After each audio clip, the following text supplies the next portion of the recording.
Video देखने के बाद वीडियो के डिस्क्रिप्शन बॉक्स में वीडियो के घटक से संबंधित प्रश्न पूछे गए हैं।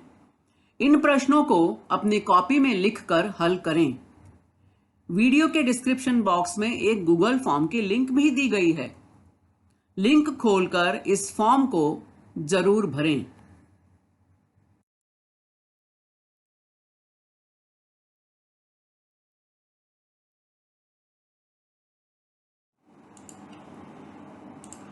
अभी जिस लिंक के बारे में मैंने बात की वह लिंक यहाँ दी गई है, तो डिस्क्रिप्शन बॉक्स में यह लिंक आपको मिलेगी। इस लिंक को ओपन करें। लिंक के ऊपर इस तरह से आपको सूचना भी मिलेगी। अपना अभिप्राय नीचे दी गई लिंक में अवश्य व्यक्त करें। तो इस लिंक को जरूर खोलें। इसमें जो भी प्रश्न पूछे गए हैं उनके उत्तर आपको देने हैं। बहुत ही सरल और सामान्य प्रश्न है, इसलिए आप सभी से विनम्र निवेदन है कि इस लिंक को जरूर जरूर खोलें और इसे भरें।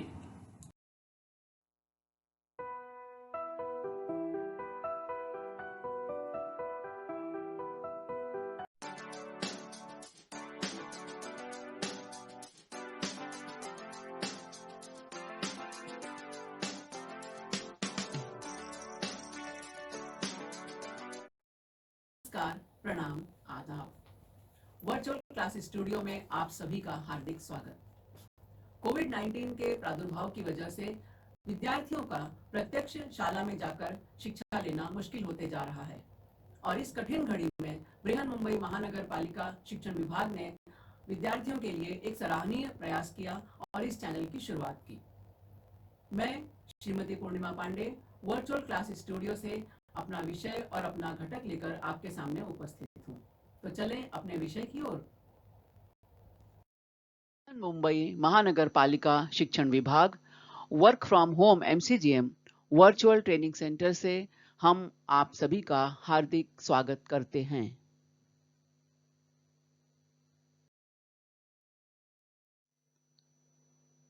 कक्षा 10वीं इतिहास और राजनीति विज्ञान विषय के सत्र में मैं श्रीमती पूर्णिमा पांडे आप सभी को सादर आमंत्रित करती हूं।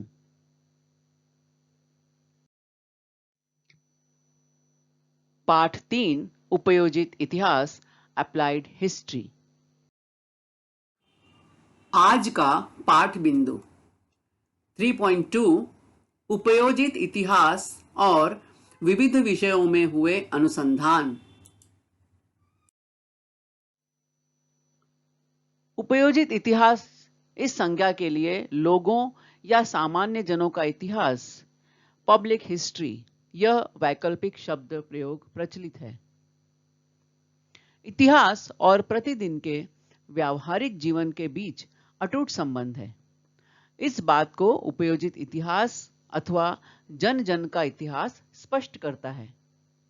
यह नवीन ज्ञान शाखा है और विगत कुछ दशकों में विकसित होती जा रही है।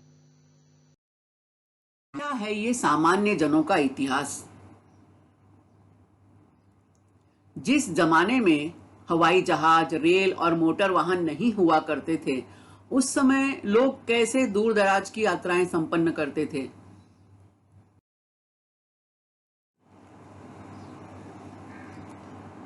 जो अन्न हम खाते हैं उसकी खेती की शुरुआत कब हुई, कैसे हुई? हमारे आज के जीवन और रहन सहन से उपजे इन सवालों के जवाब अतीत के झरोखों से ही झांक कर तलाशे जा सकते हैं। इसलिए इतिहास सिर्फ बीते हुए कल के बारे में ही नहीं बल्कि आज के बारे में भी है। अतीत के झरोखे में झांकना मतलब अपने अतीत को समझना, क्या हुआ था उन घटनाओं को देखना।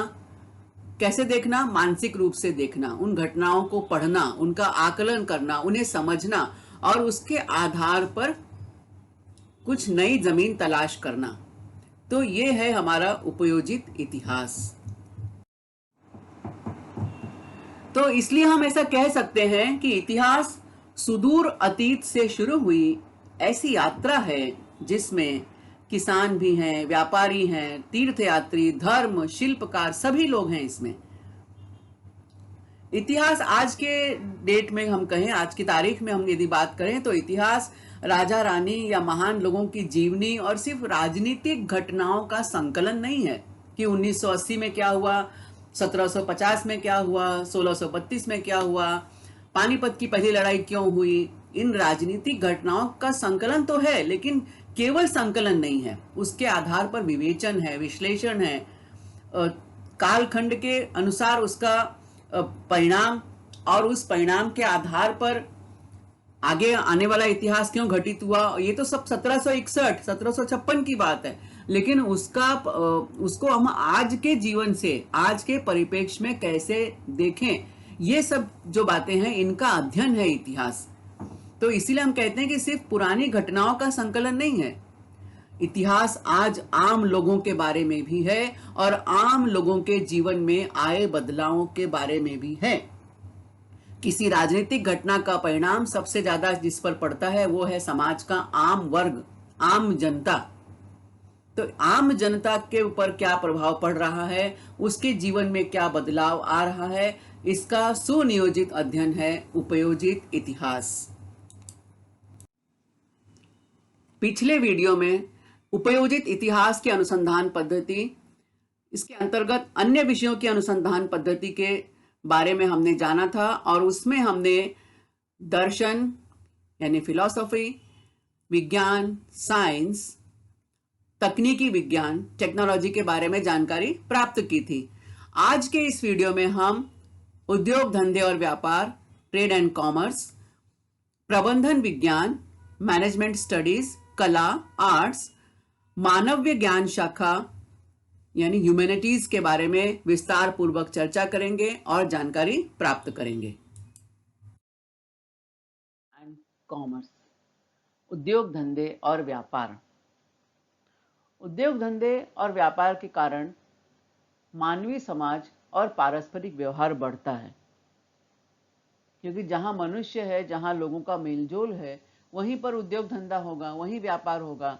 और जब यह पारस्परिक व्यवहार बढ़ता है तो इससे सांस्कृतिक संबंधों का परस्पर विकास होता है, क्योंकि हम जब दो लोग मिलते हैं तो केवल दो लोगों की मिलने से व्यापार नहीं होता है, व्यापार तो होता ही है वहां पर, लेकिन वो व्यापार होने के साथ साथ वहां पर सांस्कृतिक आदान प्रदान अपने आप हो जाता है, जो हमें पता भी नहीं चलता है कि हम एक दूसरे की संस्कृतियों का आदान प्रदान कर रहे हैं। सामने वाले कौन सी भाषा बोल रहा है, उसने कैसे कपड़े पहने हुए हैं, वो कैसा भोजन करता है, उसकी मुद्रा कौन सी है, करेंसी कौन सी है, इन सब चीज़ों की जानकारी हमें मिलती है।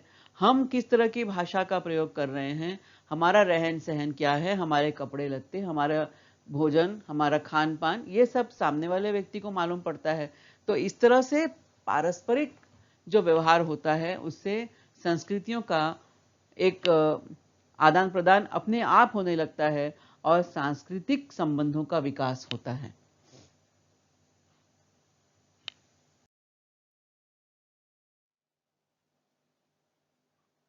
अब जहां उद्योग धंधे हैं वहां बाजार होगा, जब बाजार है तो वहां व्यापार है, जहां व्यापार है वहां बाजार है। यानी ये सब एक ही सिक्के के दो पहलू हैं, इनको एक दूसरे से अलग करना नामुमकिन है, क्योंकि जब भी व्यापार होगा वहां बाजार जरूर होगा।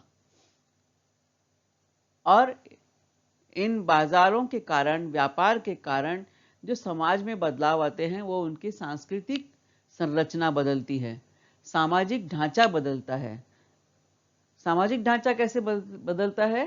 क्योंकि जैसे जैसे व्यापार का स्वरूप बदलता है, परस्पर संबंध बदलते हैं और मानवीय रिश्तों नातों का स्वरूप भी बदल जाता है। और जब मानवीय रिश्ते नातों का स्वरूप बदलता है तो सामाजिक ढांचे में बदलाव आता है, चाहे वो रहन सहन के स्तर पर बदलाव आए, चाहे जीवन शैली में बदलाव आए, चाहे विचारों में बदलाव आए, ये सभी सामाजिक ढांचे में अंतर्भूत होते हैं। और जब सामाजिक ढांचे में बदलाव होता है तो उसके साथ साथ आर्थिक व्यवस्था में भी महत्वपूर्ण प्रोमिनेंट चेंजेस आते हैं, महत्वपूर्ण बदलाव होते हैं।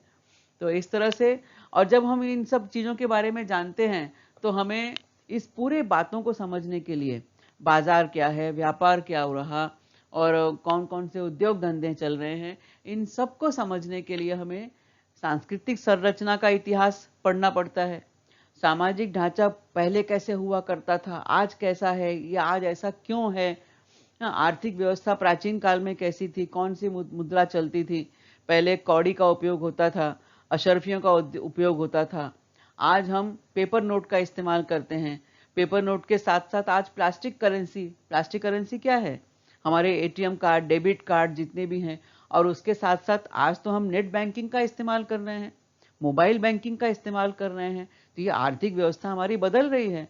लेकिन ये यहाँ तक पहुँचने के लिए हमारे कौन कौन से चरण रहे, किन किन मुद्दों से हम होते हुए आज ये ऑनलाइन बैंकिंग तक पहुँचे हैं। तो इन सब, जब हम इन सारी चीज़ों के पूर्व को जानेंगे, उसके इतिहास को जानेंगे, इसका अतीत जानेंगे, तो वो हमारा उपयोजित इतिहास। अगला महत्वपूर्ण मुद्दा है प्रबंधन विज्ञान यानी मैनेजमेंट स्टडीज। उत्पादन के संसाधन, मानव शक्ति और उत्पादन की विविध प्रक्रियाओं, बाजार और उद्योग के प्रबंधन की श्रृंखला, यह सब चीजों में परस्पर बहुत गहरा संबंध होता है। मानव शक्ति और उत्पादन की विविध प्रक्रिया, इनमें जो एक अटूट रिश्ता होता है, अटूट संबंध है। क्योंकि उत्पादन की जो विविध प्रक्रियाएं हैं वो किस पर निर्भर करती हैं, वो मानव शक्ति पर, मानव समूह पर निर्भर करती हैं। और जब विविध स्तर के लोग इकट्ठा होते हैं एक साथ में, तो वहाँ पर मैनेजमेंट की बात भी होती है, प्रबंधन की बात होती है, व्यवस्थापन की बात होती है कि इन सारी चीज़ों को कैसे मैनेज किया जाए, कैसे इनका प्रबंध किया जाए। तो वहाँ पर एक जो नई शाखा हमारे सामने आती है ज्ञान विज्ञान की, वह है मैनेजमेंट स्टडीज की। और आप आज हम देखते हैं कि समय में मैनेजमेंट के लिए कितने सारे कॉलेजेस खुल चुके हैं, कितने सारे नए पाठ्यक्रम आ चुके हैं। उसमें से कुछ हमारे सामने हैं। मास्टर ऑफ बिजनेस एडमिनिस्ट्रेशन, जिसे हम MBA कहते हैं, project management professional, that is PMP, then Chartered Management Institute, that is CMI, then Institute of Leadership and Management, ILM, Certified Management Consultant, that is CMC, और master in management. ऐसे कितने सारे course आज हमारे सामने नए आ चुके हैं। शिक्षा के क्षेत्र में कितने सारे बदलाव हो चुके हैं, और आज हम बहुत ही बहुतायत में हमारे विद्यार्थी, हमारे बच्चे इन कोर्सेज में प्रवेश करते हैं। क्योंकि उन्हें लगता है कि हम, यदि मैनेजमेंट की डिग्री हमारे पास है तो हम किसी भी फील्ड में अच्छे से काम कर सकते हैं, चाहे वो फिर मेडिकल का क्षेत्र हो, चाहे इंजीनियरिंग का क्षेत्र हो, चाहे वो सर्विस सेक्टर हो, चाहे वो फाइनेंस सेक्टर हो। सभी सेक्टर में मैनेजमेंट तो सब जगह करना है। व्यवस्थापन, प्रबंधन तो हॉस्पिटल में भी होता है, होटल में भी होता है, इंडस्ट्री में भी होता है, शिक्षण विभाग में भी होता है, किसी लैब में भी होता है। सब जगह जहाँ पर लोग हैं वहाँ पे मैनेजमेंट है, वहाँ पे प्रबंधन है। और जब बड़े पैमाने की बात होती है, बड़े कैनवास की बात होती है, तो वहाँ तो प्रबंधन और ज़रूरी हो जाता है।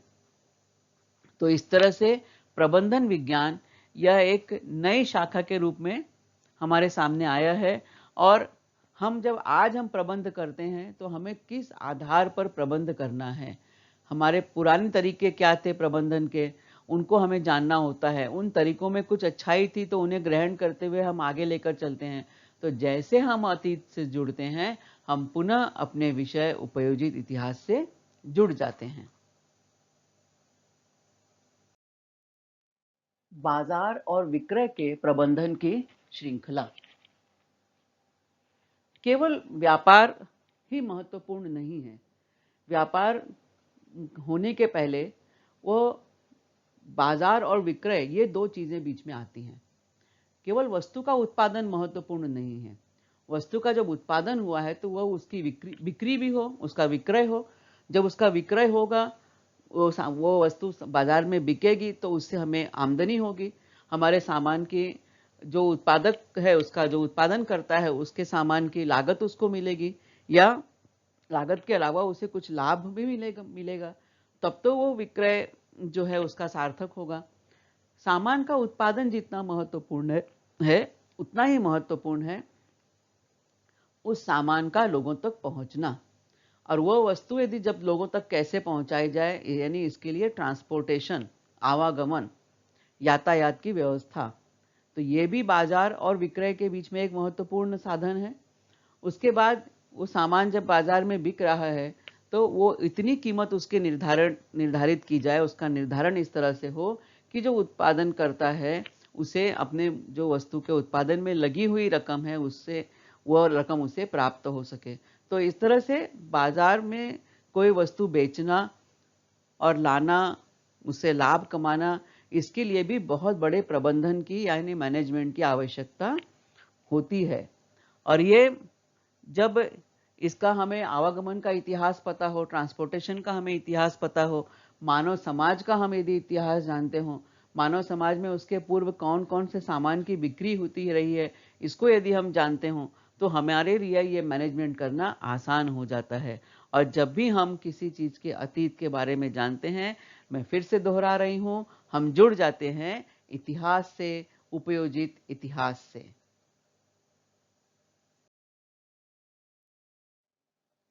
और ये बाजार और विक्रय की जो प्रबंधन श्रृंखला है ये ठीक से हो सके, इसके लिए हमें मनोविज्ञान को जानना जरूरी होता है।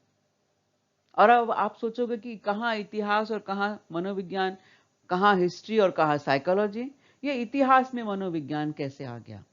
तो बच्चों, वहाँ जुड़ा है श्रमिक, वहाँ जुड़ा है कर्मचारी, क्योंकि हम जब व्यापार कर रहे हैं तो व्यापार करने के लिए मानव समुदाय है ना। मानव समुदाय में चाहे वो एकदम श्रमिक है, पसीना बहाने वाला श्रमिक है, ऑफिस में काम करने वाला कर्मचारी है, या फाइनेंस सेक्टर है, बैंक है। फिर जब बैंक की हम बात करते हैं तो बैंक में फिर से मनुष्य बल यानी मानव संसाधन वहाँ पे आ जाता है। वितरक यानी डिस्ट्रीब्यूटर, ये फिर से मनुष्य है। तो जहाँ जहाँ मनुष्य है वहाँ वहाँ मनुष्य का मन है, उसके मानसिक स्थिति है। तो यदि उस काम करने वाले व्यक्ति की मानसिक स्थिति अच्छी है, सकारात्मक है, यानी उसका मनोविज्ञान अच्छी तरह से हमने समझा है, तो वह काम जो है उसका उत्पादन शैली पर, उसके उत्पादन पर उसका गहरा प्रभाव पड़ता है। तो मनोविज्ञान भी एक महत्वपूर्ण भूमिका निभाता है। Chain of production and process of production, इन दोनों चीजों में मनोविज्ञान का बहुत बड़ा योगदान होता है।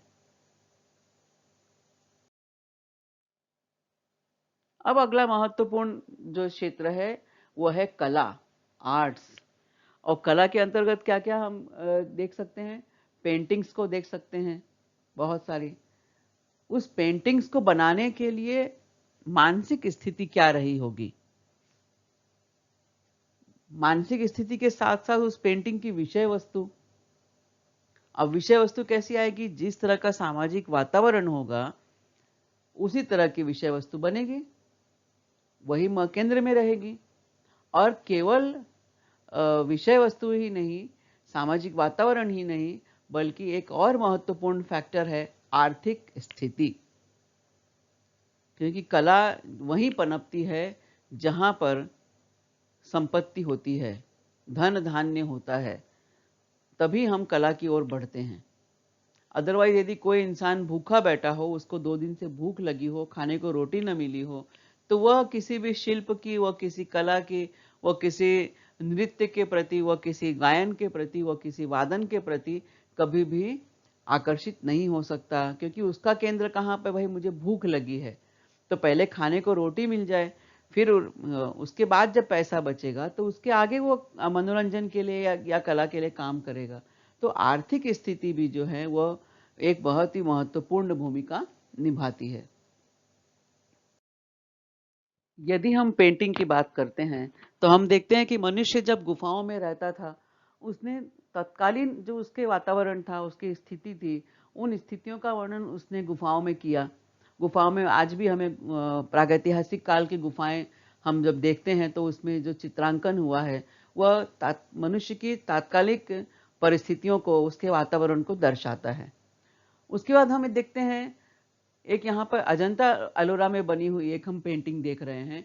इस पेंटिंग में इतने सुंदर रंगों का, प्राकृतिक रंगों का इस्तेमाल हुआ है, चटक रंग है, आज भी वो रंग धूमिल नहीं पड़े हैं। तो पेंटिंग उस समय के जो पेंटर रहा होगा, जो कलाकार रहा होगा, उसने आसपास के जो तत्व उपलब्ध हैं उनसे किस तरह से वो प्राकृतिक रंगों का निर्माण किया और उन रंगों से उसने अपनी पेंटिंग में वो रंग भरे। तो उस समय और जिस राजा ने उन्हें राजाश्रय दिया, प्रश्रय दिया, वो भी महत्वपूर्ण है। क्योंकि कलाकार कितना भी सक्षम क्यों ना हो, उसे काम करने के लिए उसे कैनवास चाहिए, ब्रश चाहिए, रंग चाहिए और इसके अलावा उसे चिंता नहीं चाहिए, यानी खाने पीने की चिंता उसे ना हो, उसे अपने परिवार के भरण पोषण की चिंता ना हो, इसका भी ध्यान देना जरूरी हो जाता है।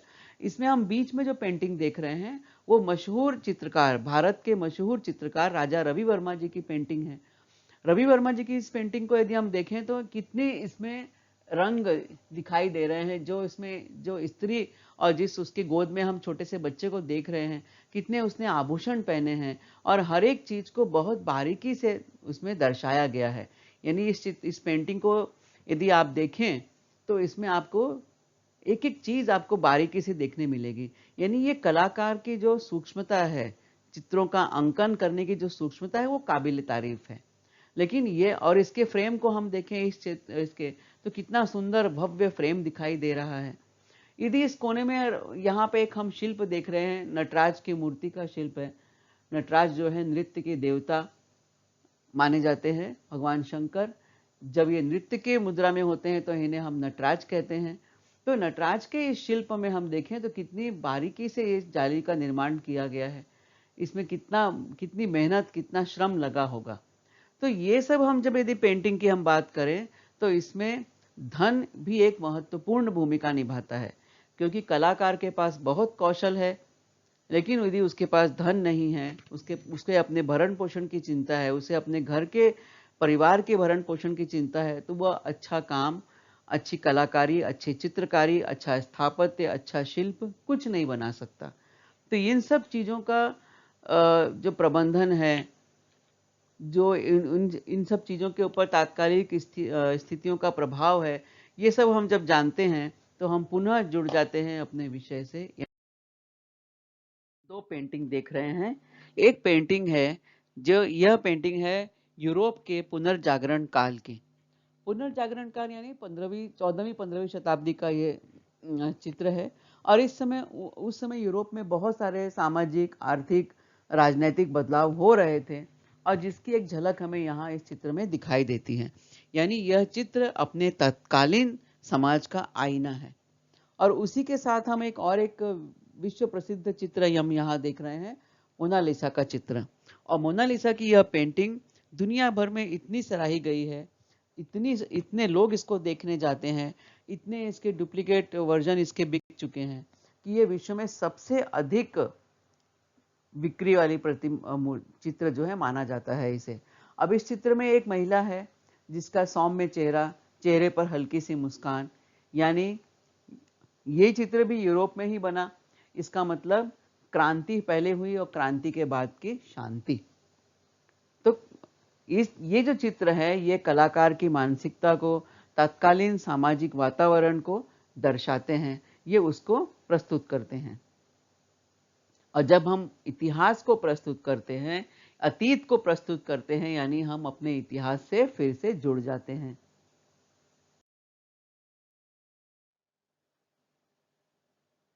अब और एक महत्वपूर्ण जो क्षेत्र है वह है मानव्य ज्ञान शाखा का। इसके अंतर्गत हम देखते हैं पुरातत्व विभाग को, समाज विज्ञान को, मानव विज्ञान को, राजनीति विज्ञान, अर्थशास्त्र और इतिहास को। इन सबका एक कॉम्बिनेशन, एक मिला जुला जो रूप है वो है मानव्य ज्ञान शाखा या ह्यूमैनिटीज का। विज्ञान और अन्य सभी ज्ञान शाखाओं की जननी दर्शन है। दर्शन यानी फिलॉसफी। यदि हम दर्शन शास्त्र या फिलॉसफी पर गहराई से विचार करें तो हम देखते हैं कि इनमें क्या समाहित है। इनमें समाहित है विश्व की उत्पत्ति से संबंधित मिथक, विश्व की उत्पत्ति से संबंधित कथाएं, सृष्टि चक्र, मानव जीवन से संबंधित अनेक मिथक, उनके देवी देवताओं के संबंध में किए गए अनुष्ठान, ऐसी अनेक चीज़ें जो हैं इनके तात्विक विवेचन का विकास हुआ, क्रमबद्ध विकास हुआ। और यदि हम एक बहुत ही हमें जो बहुत ही प्रचलित डार्विन का सिद्धांत है विश्व में मानव उत्पत्ति के बारे में, और भारत में जो दशावतार की संकल्पना का एक हम यदि ताना बाना देखें तो हमें इसमें बहुत ही गहरा साम्य दिखाई देता है। यानी पाश्चात्य देशों में जो डार्विन की थियरी आई बाद में मानव जीवन से संबंधित, मानव की उत्पत्ति से संबंधित, और भारत में उससे पहले हजारों साल पहले से प्रचलित दशावतार की जो संकल्पना है, इसमें बहुत ही साम्य है।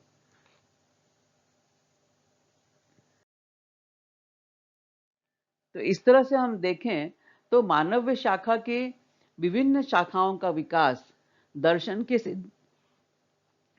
के सिद्धांतों की नींव पर आधारित है। सृष्टि चक्र, विश्व की उत्पत्ति से संबंधित कथाएं, मानवीय जीवन से संबंधित मिथक, देवी देवताओं के संबंध में कल्पनाएं, उनके संबंध में किया गया तात्विक विवेचन, उनको प्रसन्न करने के लिए किए गए अनुष्ठान आदि सब दर्शन के सिद्धांतों की नींव पर आधारित हैं। तो इस तरह से हम देखते हैं कि यह हम जब भी अपने अतीत में जाते हैं, हम इतिहास से जुड़ते हैं, और जब हम उसे उपयोजित इतिहास के लेवल तक हम ले आते हैं, यानी वो जो हमारा अतीत है उसका हमारे प्रतिदिन के व्यवहार में उसकी क्या उपयोगिता है, उस उपयोगिता को जब हम व्यवहारिक स्तर पर ले आते हैं, उपयोजन पर ले आते हैं, तब हमारा विषय, जो हमारा घटक है, वो बन जाता है उपयोजित इतिहास।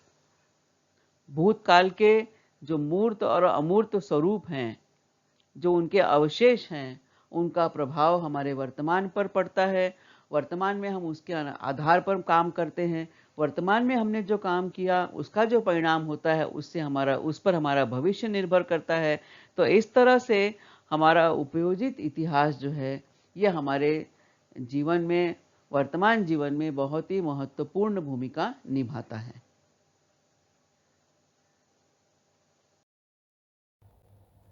आप सभी ने इस वीडियो को देखा, सुना और समझा। मुझे पूरा विश्वास है कि यह आपको पसंद आया। तो इस विषय को, इस घटक को अधिकाधिक समझने के लिए इस वीडियो को बार बार देखें। यदि आपको यह वीडियो पसंद आया है तो इसे लाइक करें, अपने दोस्तों के साथ शेयर करें और इस चैनल को सब्सक्राइब करें। मैं मिलूंगी आपसे अपने अगले वीडियो में किसी नए विषय के साथ, एक नए घटक के साथ। तब तक धन्यवाद।